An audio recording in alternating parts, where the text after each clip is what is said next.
기도 한번 하겠습니다. 하나님, 또 우리 주님 사랑하시는 주의 백성들, 이렇게 수요일 저녁에도 늦은 시간에 하나님을 사랑하고 사모하고 주님께 또 주님 말씀 붙들고 기도하고자 모이게 하심을 감사드립니다. 부족한 종 우리 주님 말씀 들고 섰습니다. 하나님의 말씀 대언하는데 부족함이 없도록 성령께서 지혜로 함께하여 주시고, 앉아있는 모든 회중 가운데에도 성령께서 지혜로 함께하여 주셔서 주님의 말씀을 온전하게 귀담아 듣고 깨달을 수 있도록 도와주시옵소서. 하나님 함께하여 주실 줄 믿사오며 감사합니다. 예수님 이름으로 기도합니다. 아멘. 오늘 본문도 10장 전체를 다룰 텐데요, 1절을 우리가 보시면 만약에 어려움을 겪고 계신 분들이거나 아니면 극심한 어려움을 겪어봤던 분들은 굉장히 공감이 되는 구절이지 않을까 싶습니다. 1절 한번 읽어보겠습니다. 여호와여, 어찌하여 멀리 서시며 어찌하여 환난 때에 숨으시나이까. 시인이 뭐라고 고백을 하면서 시작을 하냐면요, 여호와여, 왜 멀리 서 계십니까? 여호와여, 나는 힘든데 나는 환난을 겪고 있는데 왜 숨어 계십니까? 지금 이렇게 말하고 있다라는 거죠. 이어지는 2절을 보면 우리는 시인이 힘들어하는 이유를 알 수 있습니다. 2절 보면 악한 자가 교만하여 가련한 자를 심히 압박하오니. 시인은 자신을 극심하게 괴롭히는 악인 때문에 고통스러워하고 있다라고 지금 그 이유를 밝히고 있다는 겁니다. 이제 시인은 오늘 본문에서 계속 이어지는 내용을 보면 이 악인들의 특징을 몇 가지 묘사합니다. 첫 번째, 시인이 말하는 악인의 특징 첫 번째는 탐욕의 추구입니다. 3절 보실까요? 3절 여러분들 한번 읽겠습니다. 오늘 시편 10편 3절입니다. 시작.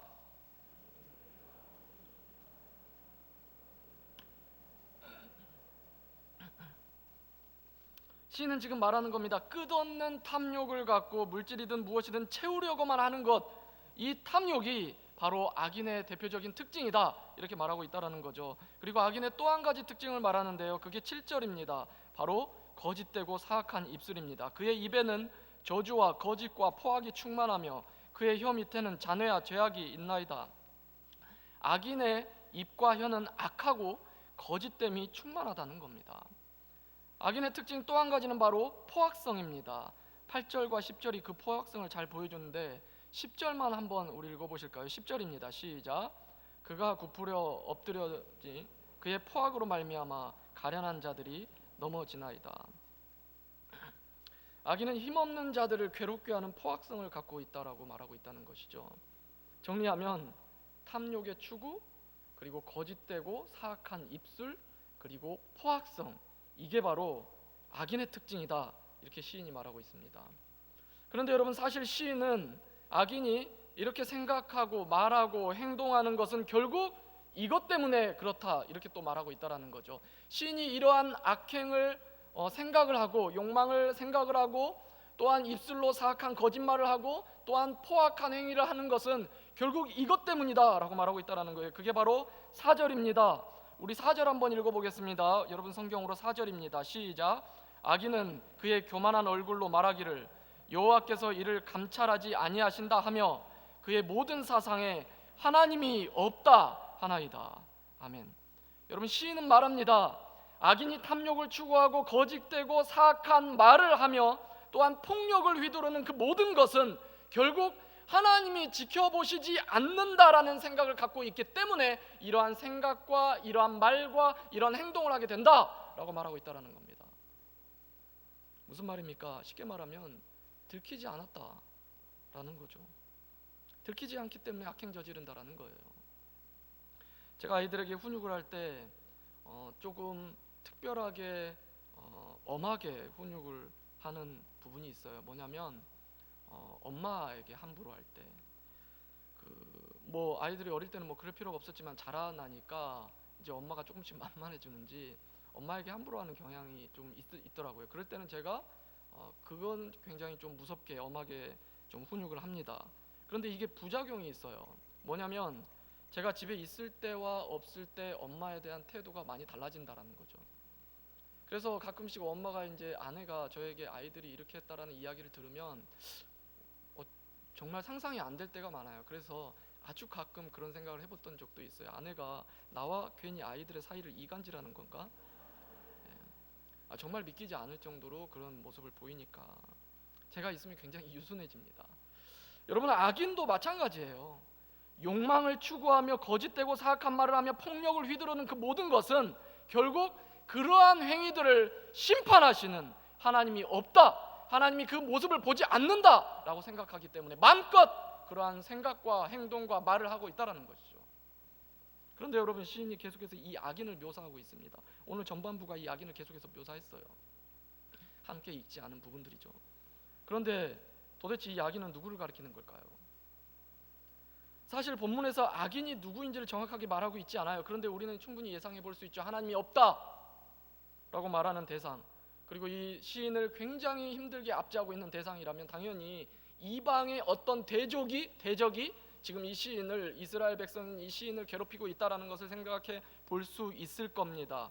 자, 한번 4절 보겠습니다. 4절입니다. 한번 여러분들 한번 읽어주시겠습니다. 4절 시작.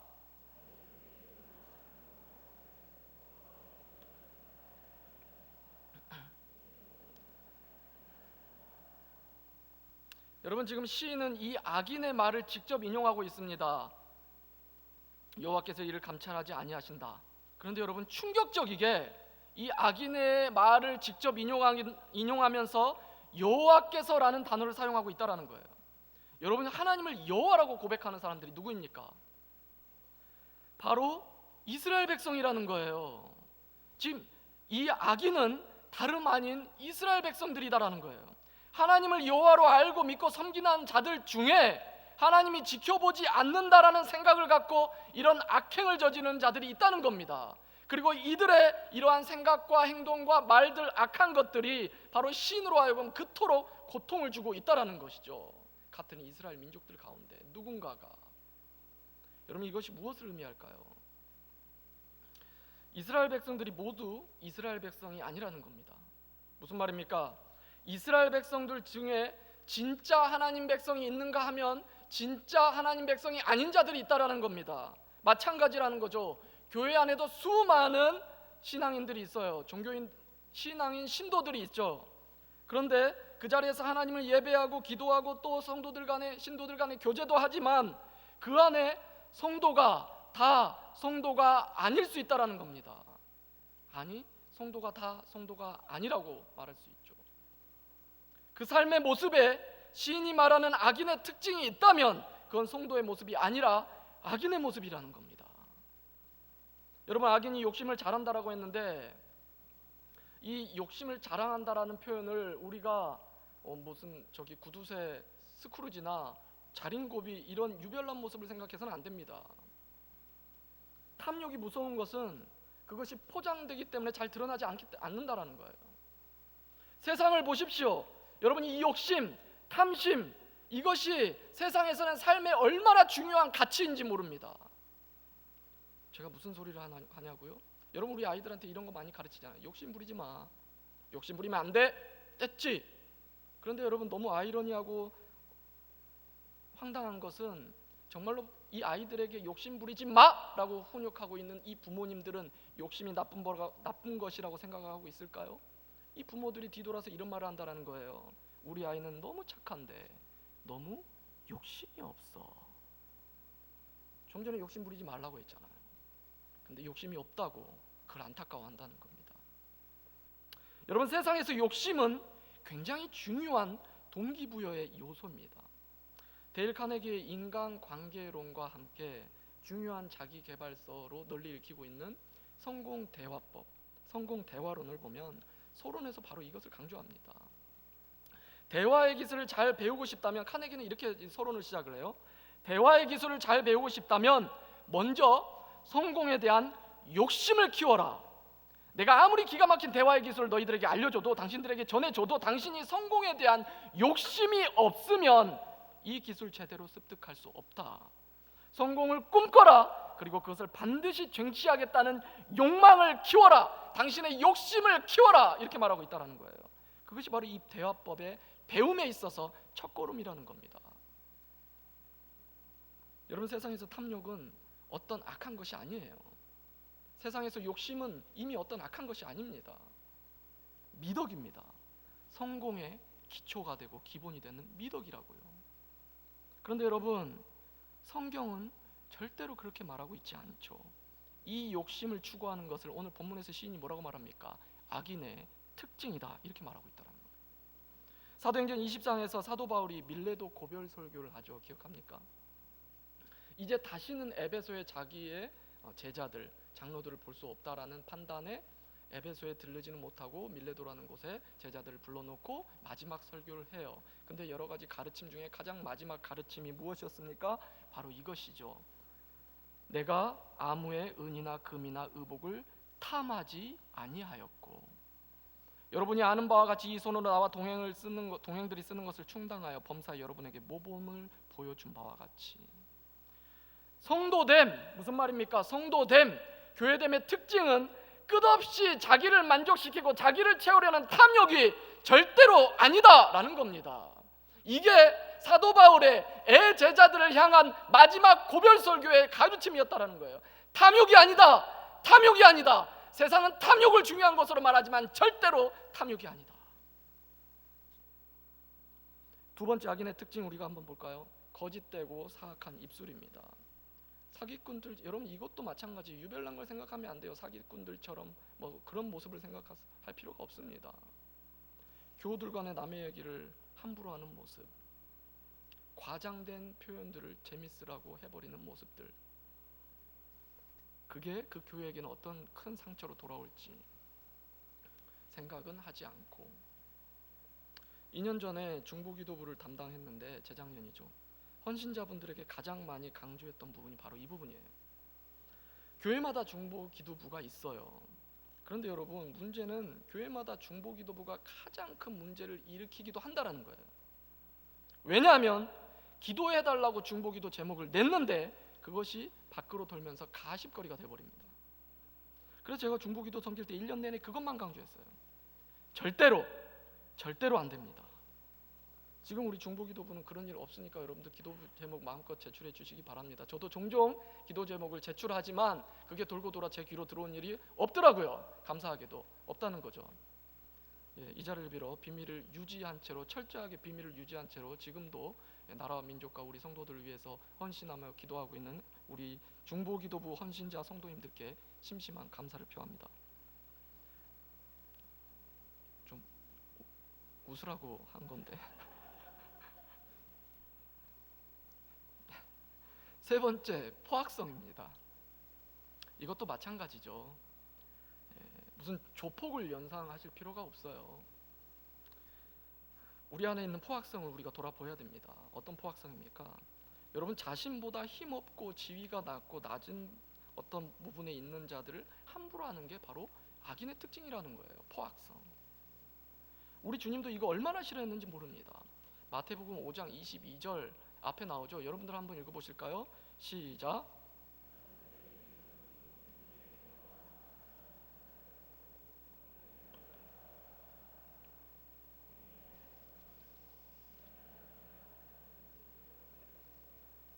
여러분, 또 예수님, 또 우리 주님 이렇게 말씀하셨습니다. 마태복음 20장 40절을 보면 임금이 대답하여 이르시되 내가 진실로 너희에게 이르노니 너희가 여기 내 형제 중에 지극히 작은 자 하나에게 한 것이 곧 내게 한 것이니라 하시고, 물론 이건 좋은 것 한 것이 내게 한 것이다 이 표현인데, 여러분, 좋은 것으로 대하든 나쁜 행위로 대하든 말로 행하든 자신에게 있어서 가장 만만한 상대를 대하는 모습이 바로 우리 주님을 대하는 모습이다라고 우리 주님이 생각한다라는 거예요. 그렇게 말씀하셨다라는 겁니다. 아이들에게 엄하게 하는 경우가 있다라고 말씀드렸는데, 가끔씩 애들에게 야단을 치다 보면 제 감정이 거기에 실리는 경우가 있어요. 그러고 나면 하나님께 얼마나 죄송한지 모릅니다. 부모에게 있어서 가장 사랑하는 대상이 자기 자녀 아니겠습니까? 부모에게 있어서 자녀보다 사랑하는 대상이 어디 있겠습니까? 그런데 부모가 가장 함부로 하기 쉬운 대상도 자녀라는 거예요. 예전에 교회 교육 세미나를 듣는데 강사 목사님이 이런 말씀을 하시더라고요. 교수님이 아이들에게, 우리 초등부, 중고등부 아이들에게 가장 큰 상처를 주는 대상은 누구일까요? 친구들이 굉장히 큰 상처를 줍니다. 막 왕따하고요, 막 폭력하고요, 거짓말하고요, 모함하고요. 그런데 여러분, 그보다 더 많은 아이들에게 더 많은 상처를 주는 대상은 누굴까요? 학교 선생님들이에요. 담임 선생님들. 이거 그냥 하는 말이 아니에요. 조사예요. 결과예요. 여러분, 근데 그보다 더 큰 상처를 아이들에게 주는 분이 누굴까요? 부모들이랍니다.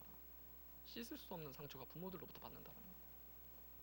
내 소유가 아니라 나에게 맡겨주신 주님의 소유임을 망각하고 마음껏 포악성을 표출하는 대상으로 삼아 버린다라는 거예요. 자녀들에게. 왜요? 가장 만만하니까. 그래서 제가 고등부 맡았을 때 가장 가슴 아팠던 순간이 뭐냐면, 부모님이 중직자인데 아이가 교회 안 나오겠대요. 그래서 제가 신방을 했죠. 근데 아이가 이런 말을 합니다.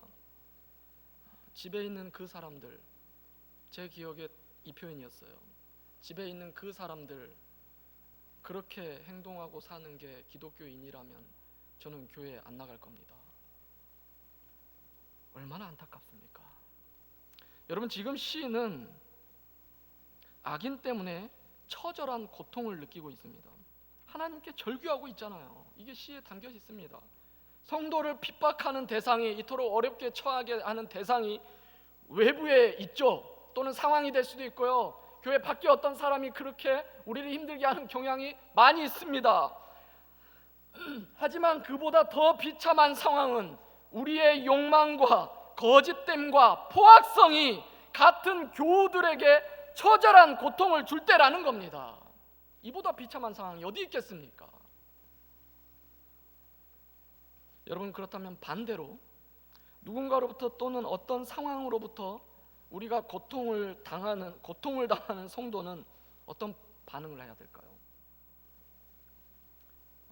답답한 현실 가운데, 하나님이 보이지 않는 현실 가운데 악인들이 삶을 살아내는 그 특징을 우리가 봤어요.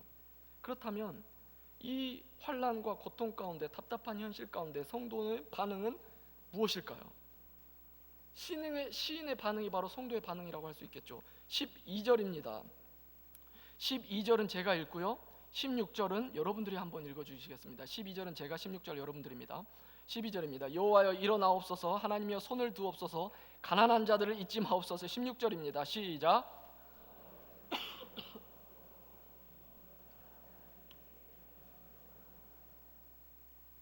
여러분, 하나님이 눈에 보이는 사람이 있습니까?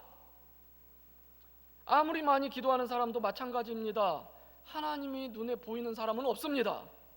실제로 우리의 감각대로라면, 그분은 실제로 우리의 감각만을 추구한다면, 여러분, 오늘 본문의 시편을 보면 이 감각을 느끼는 대상이 굉장히 많이 나옵니다. 눈, 귀, 입술, 혀, 손, 얼굴. 왜 이런 대상들을 많이 묘사하겠습니까? 감각으로 하나님이 안 느껴진다라는 겁니다. 감각으로만 표현하면 그분은 진짜 멀리 계신 분이 틀림없어요. 그분은 숨어 계신 분이 틀림없어요. 안 느껴지니까. 그래서 시인이 이렇게 말하잖아요. 여호와여 어찌하여 멀리 서 계시며 어찌하여 환난 때에 숨으시나이까. 주님 안 보입니다. 나는 이렇게 힘든데 안 보입니다. 이 똑같은 상황에서 악인은 어떻게 풀어나갑니까? 인생을. 하나님이 없다, 또는 하나님은 보지 않는다, 이 생각을 갖고 행동합니다. 반면에 시인은 먼저, 여러분 읽었죠? 12절, 16절, 이게 무엇을 의미합니까? 시인은 먼저 하나님을 기억합니다. 그 하나님께 부르짖고 있다는 거예요. 하나님을 기억하며 하나님을 부르짖는다는 거예요. 하나님 안 보이는데 하나님 기억해내면서 하나님을 부르짖고 있다는 거예요. 그리고 시인이 찾는 하나님은 바로 16절에서 영원 무궁하도록 왕이시닌 온 세상의 왕이심을 고백하며 하나님을 찾고 그분을 부르짖고 있다는 거예요. 악인은 하나님의 존재와 시선을 부정하였지만 성도는 왕 대신 하나님의 존재를 인식합니다. 스스로 깨달은 바가 아니죠. 우리 주님이 말씀으로 계시하셨고 그 말씀 통해 하나님 기억하면서 그 하나님께 다시 나아가고 있다라는 거예요. 시인이 기억하는 하나님, 어떤 하나님입니까? 14절입니다. 14절 여러분들 한번 읽어보실까요? 14절 시작. 주께서는 보셨나이다.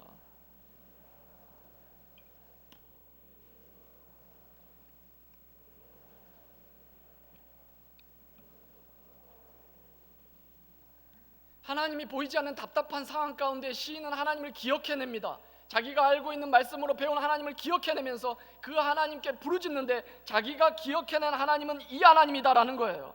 여러분 뭐라고 합니까? 14절 중간 정도에 보면 외로운 자가 주를 의지하나이다. 여기서 외로운 자라는 것은 이미 앞서 여러 번 반복됐던 표현인데 우리 한글 번역이 달리 표현됐는데 약자를 의미하는 거예요.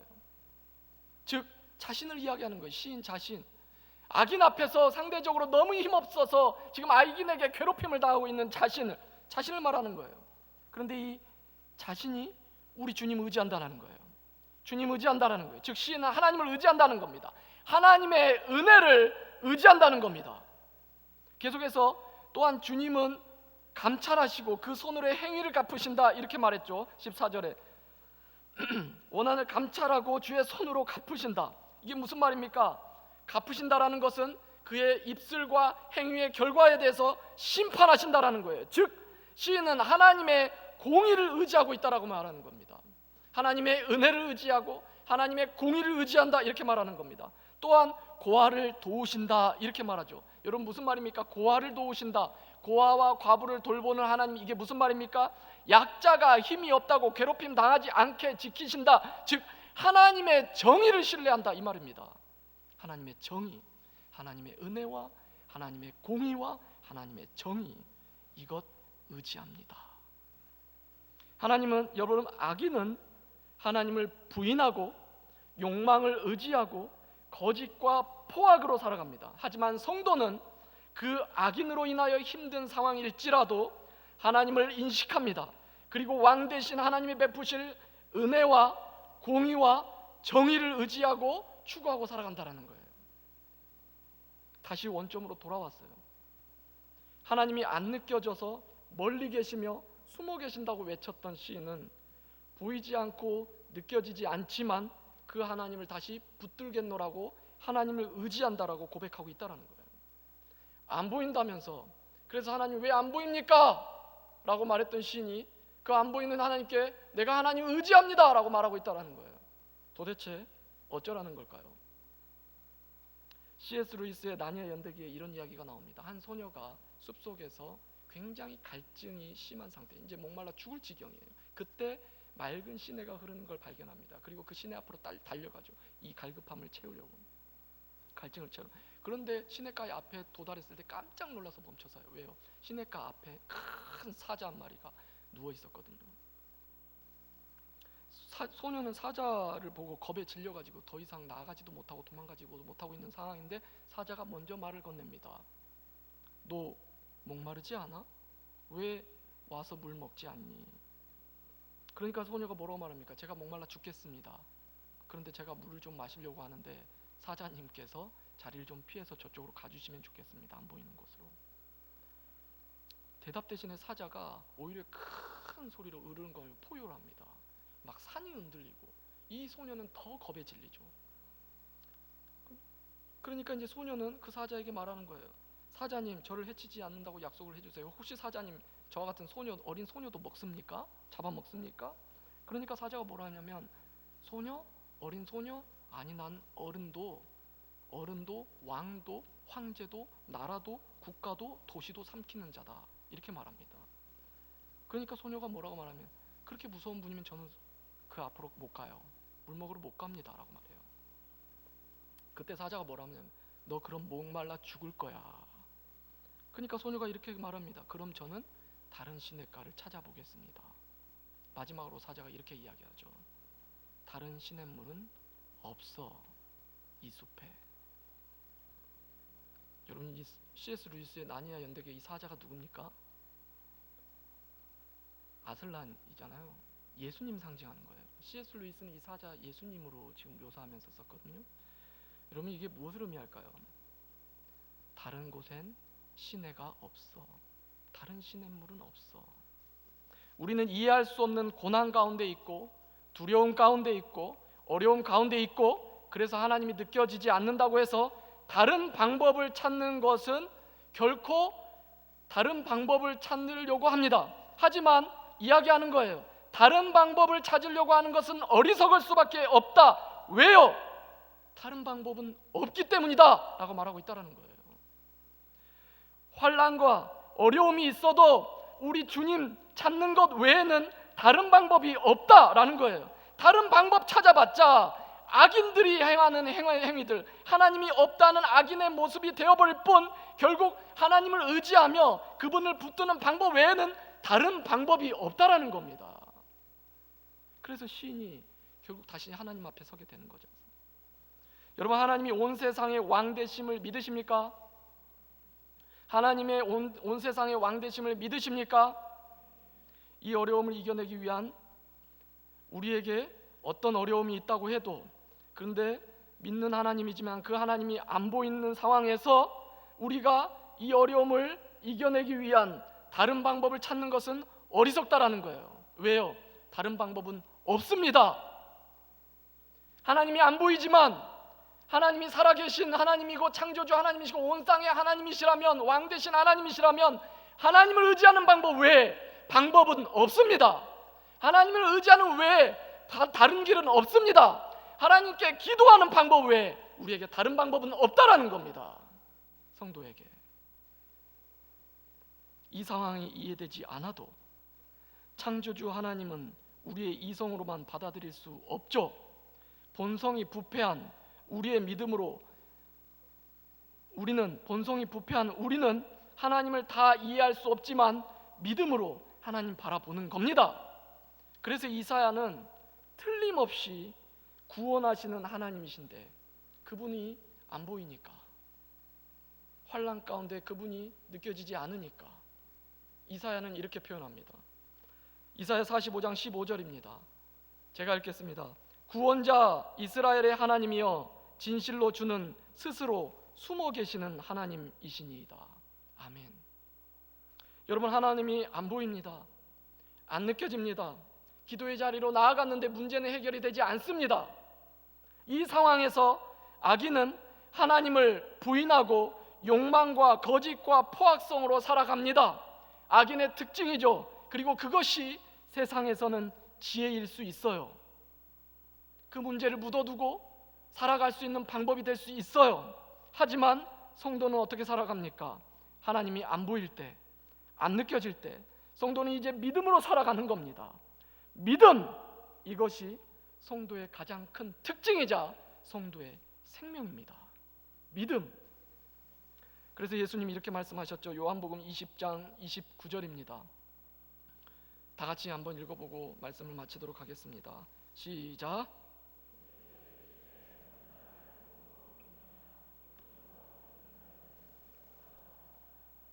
여러분, 오늘 시인이 그랬던 것처럼 결국 하나님 안 보입니다, 왜 숨어 계십니까를 외쳤지만 다른 방법이 없다는 걸 알고 다시 하나님께 나아가서 간절히 하나님께 이루어질 때까지 주님의 섭리를 기억하며 기도하며 나아갔었던 그 믿음이 있었던 것처럼 이 시간 우리가 그 믿음 갖고 주님께 기도하는 여러분들 되기를 소망합니다. 할렐루야. 우리 다 같이 찬송가